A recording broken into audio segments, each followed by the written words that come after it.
Some men leave behind the spotlight, but never their sense of right and wrong. Harrison Ford hadn't raised his voice in years. He didn't need to. In the quiet town of Aspen Ridge, justice came in boots, not badges. And one Saturday morning, when a biker's steel toe met the wrong dog, silence ended. Before we dive in, tell us where you're watching from, and if this story resonates with you, don't forget to subscribe. The town of Aspen Ridge lay nestled beneath the pines, where the mountains met the morning fog, and time didn't bother moving too fast.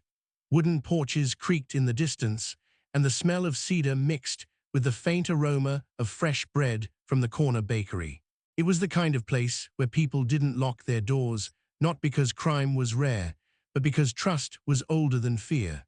At the far edge of town, past the schoolhouse and the dusty airstrip no longer marked on any official map, there stood a small wooden cabin.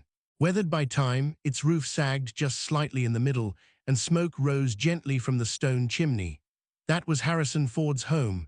Most people in town just called him Mr. Ford, not the actor, not the movie star, just Mr. Ford. No one asked why he lived there or why he chose a life without cameras.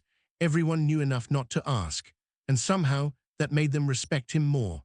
Each morning, he rose before the sun and walked the trails with Buck, his aging dog, a shaggy mix with slow eyes and a loyalty that didn't need explanation. Buck had been with him since Los Angeles, since the closing scenes of a film no one in town had ever watched but all had heard of. Afterward, Ford never went back, not to Hollywood, not to noise, just here, quiet. Today, the town stirred as the sun climbed behind the pines. The local school's hangar, a retired structure once used for crop dusting lessons, had been converted into a kind of hobby shop for the kids. They called it the Air Barn. Mr. Ford volunteered there, not as a teacher, he never liked titles, just as someone who knew how things worked. This morning, he carried an old propeller blade across his shoulder, freshly balanced and cleaned. He handed it to Joshua, a 12-year-old who dreamed of building planes out of scrap. The boy's eyes widened. "You fixed it?" Ford nodded, brushing sawdust off his flannel sleeve. It was never broken, just needed listening to. Joshua didn't fully understand the words, but he smiled anyway. Around them, the world remained still. No rush, no noise, just the subtle shift of wind through trees, the occasional bark of a dog, and the slow thud of Buck's tail against the dirt. People nodded when Ford passed by, not with fanfare, but with a certain reverence reserved for those who had once done something great and walked away from it. He never spoke of his films. He never mentioned the stunts or the interviews or the awards. It was like they'd happened to someone else. What mattered here was different. Fixing things, showing up, keeping promises. The town moved around him like a stream around stone, always flowing, always aware. Children whispered stories about how he once flew a real plane into a rescue zone during a wildfire. Adults never denied it. But no one ever brought it up to him. He didn't need stories told. He just needed the quiet. And Aspen Ridge gave him that, until one day it didn't, because even the quietest towns hold their breath for too long. And when noise finally arrives, it doesn't knock, it roars. Saturday mornings in Aspen Ridge were something of a ritual. By 9, the market square would fill with wooden stalls and hand-painted signs. Fresh peaches lined up beside homemade soap, old radios played faint country tunes, and kids darted between jars of honey and wicker baskets. The rhythm was gentle, predictable, the kind of rhythm you didn't want to interrupt. Buck lay under the ash tree like he always did, just off the corner of Main and Alder. His front paws crossed, tail thumping lazily in the dirt. He was old and everyone knew it, but he still watched the town with the patience of someone who'd seen it all. Occasionally, a vendor would toss him a slice of apple. A toddler would wave at him from a stroller. He never barked, just nodded in his own way. Then came the sound. It wasn't a backfire, it wasn't a truck. It was a raw, low and pulsing, chewing through the valley like a warning. Heads turned, conversations paused mid-laugh. A Harley, black and battered, tore down the slope into Aspen Ridge, its chrome snarling in the sun. The rider wore a cracked leather vest with faded patches, his boots thick with mud. He wasn't local, that much was clear. And that wasn't just any bike, it was a war drum. He came to a stop in the center of the market, engine idling like a growl, no license plate, no helmet, just a face half hidden behind mirrored shades and a toothpick moving side to side between his teeth. He swung his leg over the bike like he owned the ground beneath it. No one spoke. A few vendors instinctively stepped back. A man in overalls lowered his coffee without realizing. The biker looked around like he was deciding what to ruin first. His name was Tank. Some had heard the stories. Leader of the Iron Vultures, a group that roamed the roads, left behind bruises, debts, and unanswered calls. Tank didn't shake hands. He didn't talk things out. He was a man who believed silence meant weakness and fear meant respect.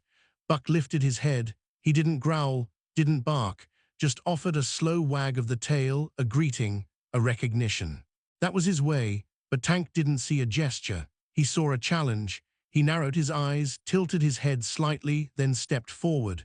One boot, then another. And without a word, he pulled back his leg and drove it straight into Buck's side. The sound wasn't loud, but it cracked the air like lightning. Buck yelped and rolled. His legs twisted awkwardly, ribs shuddering. A bag of apples dropped from a vendor's hands, scattering across the ground. A mother gasped and shielded her child's eyes. One man whispered, "Did that just happen?" But no one moved, not yet. Tank stood over the dog like it meant nothing. The toothpick still hung between his lips. His expression didn't change. He turned slowly, looking around the market like daring someone to speak.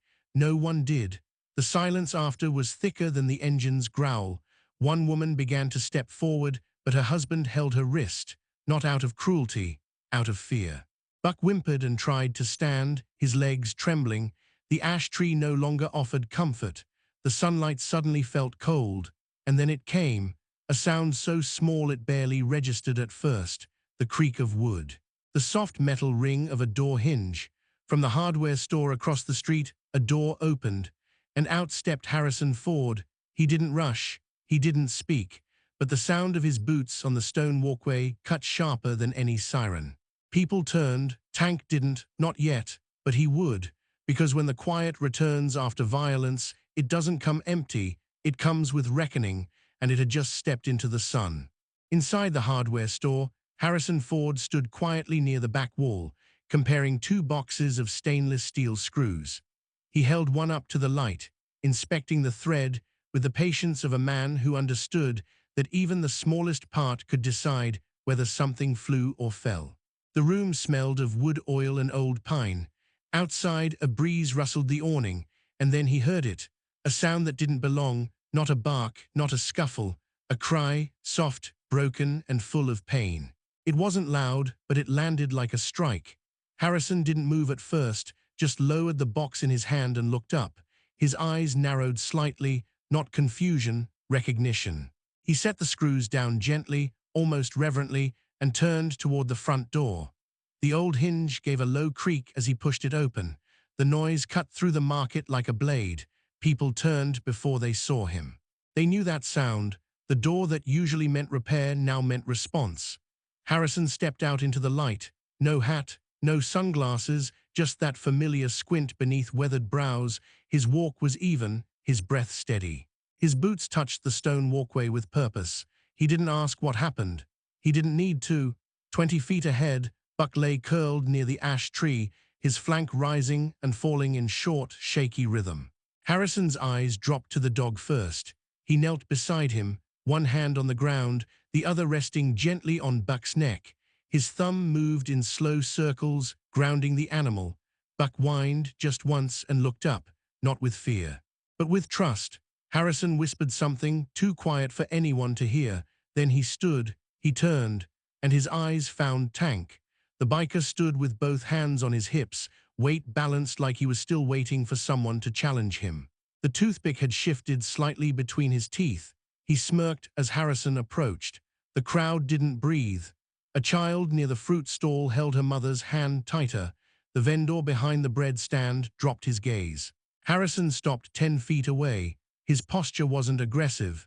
If anything, it looked like he might simply ask for a refund on a wrong part, but his voice didn't match the stance.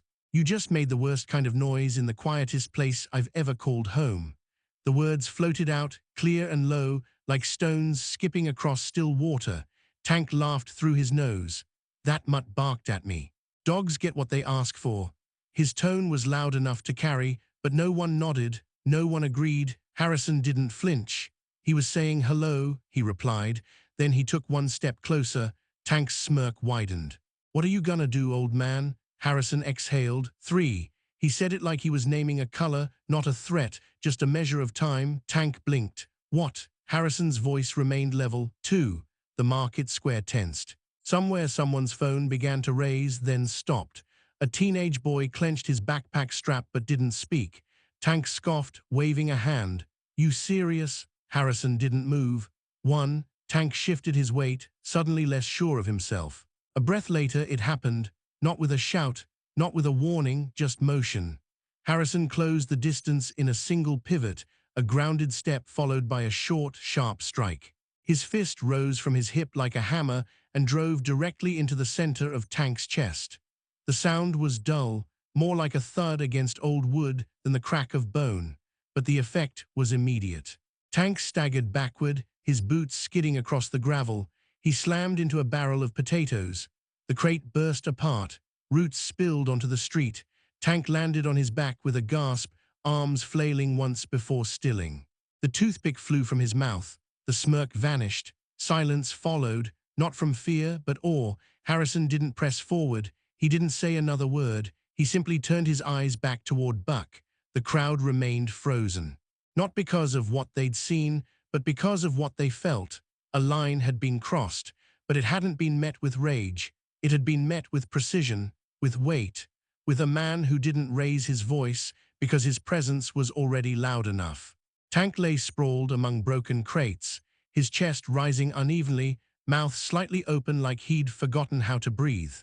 For a moment, there was only the sound of wind threading through market stalls and the distant creak of a sign swinging on its hinge. Then he moved, slowly, painfully, like a man waking from a nightmare with rage instead of fear. He groaned and sat up, hand pressed to his ribs, eyes burning with disbelief.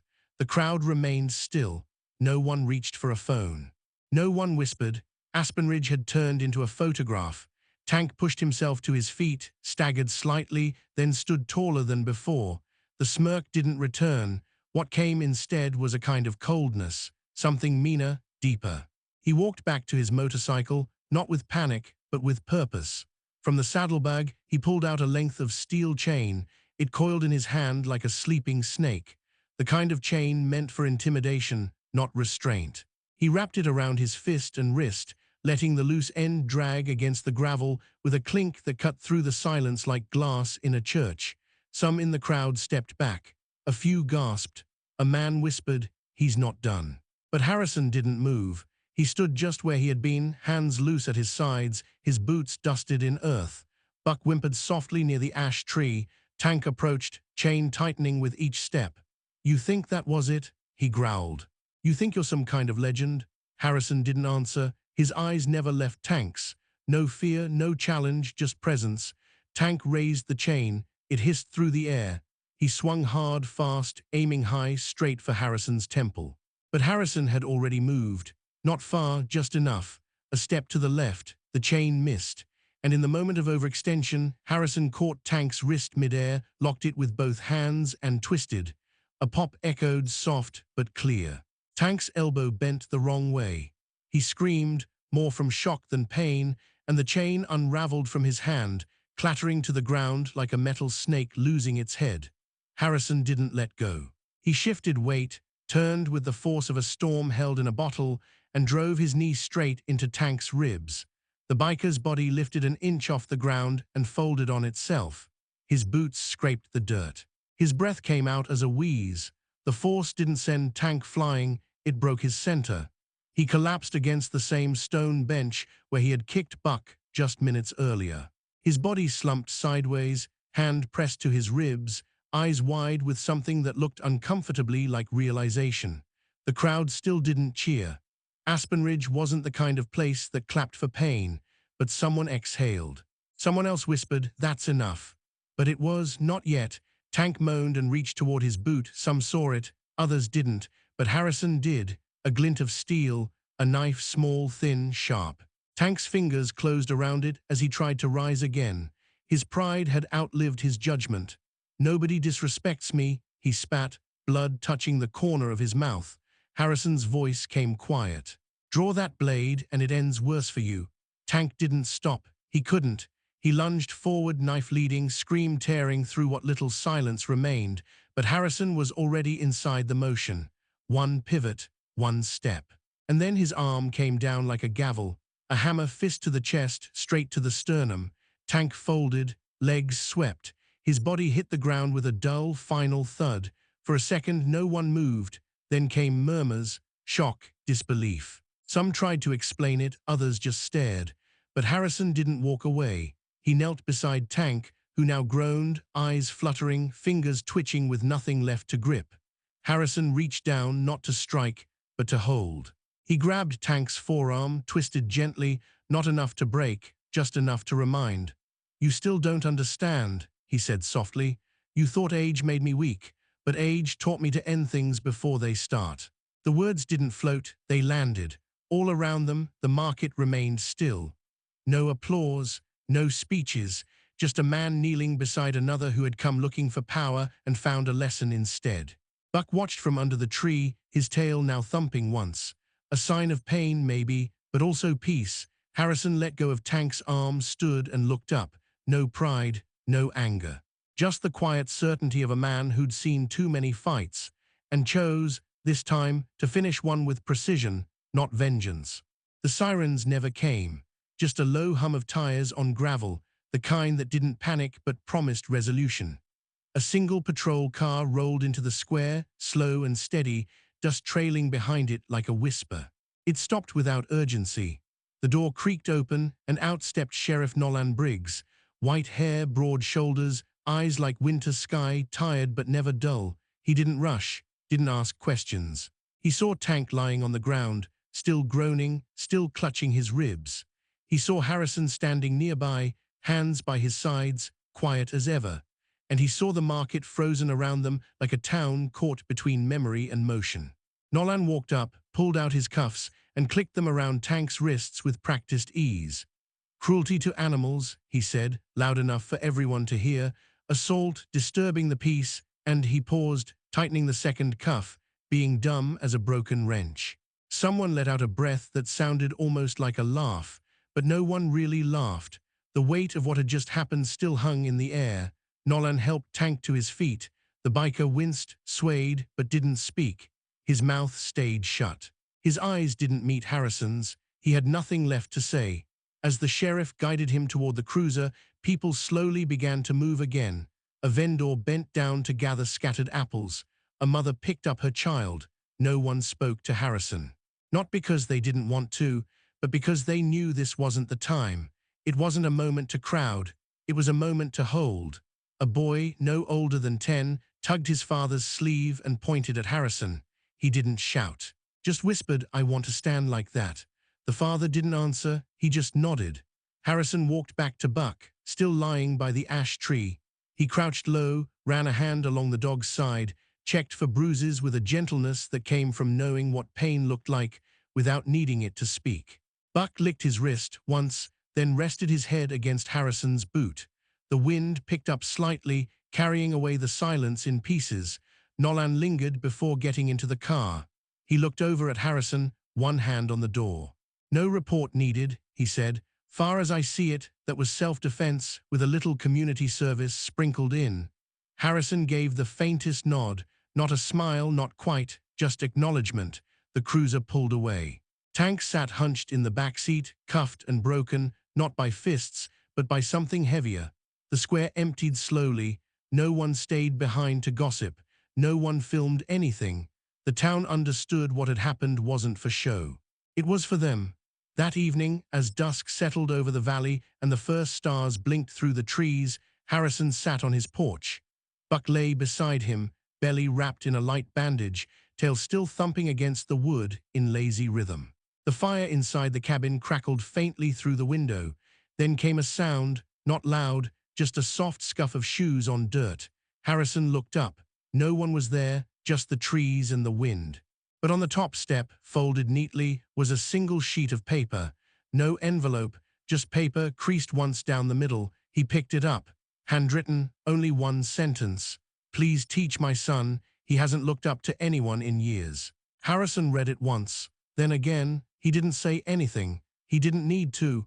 The paper stayed in his hand as he leaned back in the chair, Buck shifting slightly to press closer to his leg. The night deepened. The stars didn't twinkle, they waited, and so did he.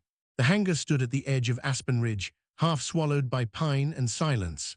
Once used to store crop dusters, it hadn't seen flight in over a decade. Rust streaked down the sliding doors, ivy curled along its foundation, and the gravel path that led to it was more memory than road. But someone had cleared it. Someone had swept the dust, oiled the hinges, and repaired the broken latch. Inside, the space smelled of old metal and sawdust. A single punching bag hung from a beam, swaying gently in the breeze that slipped through the high windows. There were no mirrors, no signs, no sound system, just wood, space, and waiting. Harrison Ford stood beneath the bag, alone, wearing the same flannel shirt he'd worn when he'd stepped out into the square. He didn't announce anything. He didn't put up flyers or send out calls. He just unlocked the hangar at 7 a.m. and left the doors open. By 7:15, they started arriving. One by one, 12 of them, teenagers, different shapes, different stories. No one said a word when they walked in. They didn't ask what this was or why he'd chosen them. They simply stood there, silent, like the town had handed them over to something they didn't yet understand. Harrison didn't ask for names.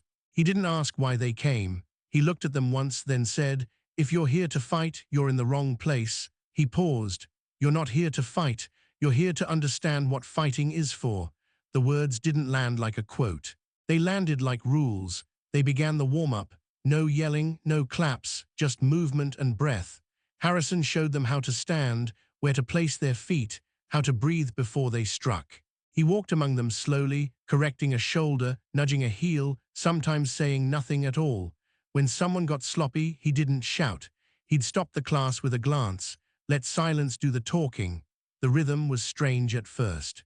These kids had grown up with noise, screens, alerts, validation in bursts of likes and views.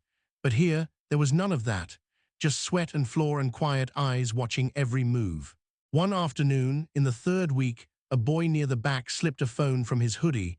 Just 10 seconds, a video of Harrison adjusting a stance, maybe a quick spar, something to post, something to prove he'd been there. The screen was barely up when Harrison turned. He didn't raise his voice. He didn't take the phone. He just looked at the boy and said, "If you want views, go online. If you want roots, stay here." The phone disappeared. The boy didn't leave. And the class went on. Something began to shift, not just in the kids, but in the space itself. A stillness settled in, movements sharpened, eyes stayed forward, no one showed off. No one asked how long the program was or what level came next. They didn't even call him sensei or coach. They just called him Mr. Ford, and he never corrected them. He never needed a title. Then one morning, a new student arrived late. Not new, exactly. He'd been there on day one, but hadn't come back since. Today, he stood outside the hangar door for a long time before stepping in. His name wasn't important. What mattered was his shoes, torn at the sides, soles flapping with each step. The other kids noticed, but no one said anything. Harrison saw it too. Mid-warm-up, he walked over to a wooden crate near the wall, pulled out an old pair of sneakers, worn but strong. He walked back, held them out. Didn't make a speech, didn't ask why, just waited. The boy took them, eyes down. He didn't say thank you, he couldn't. His voice would have cracked. But the next time they lined up for drills, his stance was tighter, his gaze steadier. Harrison didn't acknowledge it. He moved on. That evening, as the kids left one by one, Harrison stayed behind to sweep the floor. Buck sat by the doorway, watching the sunset stretch across the trees. The dog didn't bark. Just wagged his tail once. That was enough. This wasn't a dojo, it wasn't a gym, it was something older. A place where boys learned stillness, where silence taught faster than words, and where a man who had walked away from the noise gave them something the world forgot how to give. Discipline, not for show, not for power, but for peace. Autumn had laid its hand gently over Aspen Ridge. The leaves turned gold and copper, curling at the edges like they were remembering something. Wind moved slower now, as if the town was holding its breath between seasons. The hangar sat quiet at the forest's edge, half-shadowed beneath the tree line, but everyone knew it wasn't abandoned. Not anymore. Word had spread, not through headlines or radio, but from one whisper to another.